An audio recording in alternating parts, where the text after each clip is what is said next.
আর দেশপ্রেম এমন এক জিনিস যেটি পার্সেন্টেজ ওয়াইজ মাপা যায় না।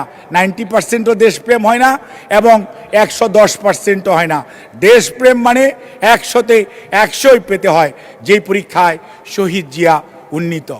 মাননীয় স্পিকার, আমি আজকে এই পর্যায়ে আসা এবং আজকে বক্তব্য দেওয়ার জন্য যার প্রতি সবচেয়ে বেশি কৃতজ্ঞতা জানাই, তিনি হচ্ছে মহান স্বাধীনতার ঘোষক শহীদ রাষ্ট্রপতি জিয়াউর রহমান বীর উত্তম।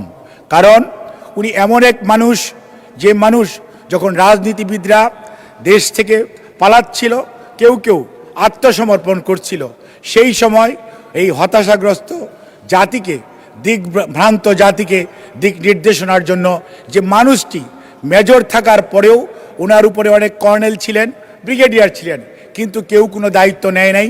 অনেক রাজনীতিবিদ ছিলেন, ওনারা ওনাদের দায়িত্ব পালন করতে ওই সময় সাহসিকতার সঙ্গে এগিয়ে আসতে পারেন নাই। যে মানুষটি নিজের পরিবারের কথা, নিজের নাবালক ছেলেদের কথা ভুলে গিয়ে উনি সাহসিকতার সঙ্গে বলেছিলেন, I revolt, we revolt and I hereby declare the independence of Bangladesh. কাজেই আজকে ধন্যবাদ জানাই, কৃতজ্ঞতা জানাই সেই মানুষ শহীদ রাষ্ট্রপতি জিয়াউর রহমান বীর উত্তমকে। এবং এই মানুষটি তো সেই মানুষ, যে মানুষ ঘোষণা দিয়ে ক্ষান্ত থাকেন নাই, অস্ত্র হাতে আপনাদেরকে সাথে নিয়ে রণাঙ্গনে ঝাঁপিয়ে পড়েছেন এবং দেশকে মুক্ত করার জন্য রণাঙ্গনে অস্ত্র হাতে যুদ্ধ করেছেন।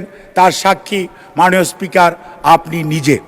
কাজেই আজকে যার কারণে এই বাংলাদেশের স্বাধীনতা সর্বোপরি বাংলাদেশের, সেই মানুষটিকে শ্রদ্ধা জানাই এই কারণেই যে ঘোষণা দেওয়ার পর, দেশ স্বাধীন হওয়ার পরে 16ই ডিসেম্বরের পরে কখনো এসে বলেন নাই আমাকে আর্মি চিফ করে দাও, আমাকে মন্ত্রিত্ব দিয়ে দেন, আমাকে দেশ পরিচালনার দায়িত্ব দিয়ে দেন।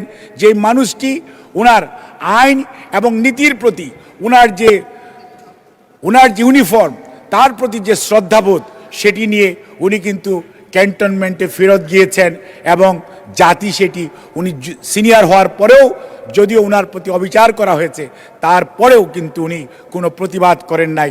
অর্থাৎ একজন সৈনিক হিসাবে, সুশৃঙ্খল সৈনিক হিসাবে ওনার যে গুরু দায়িত্ব সেটি উনি পালন করেছেন, সেটি উনি দেখিয়েছেন। এবং দেশপ্রেমের যে উদাহরণ যেটি উনি সৃষ্টি করেছেন, যেটি উনি উপস্থাপন করেছেন, যেটি উনি প্রতিষ্ঠা করেছেন, এটি ইতিহাসে বিরল।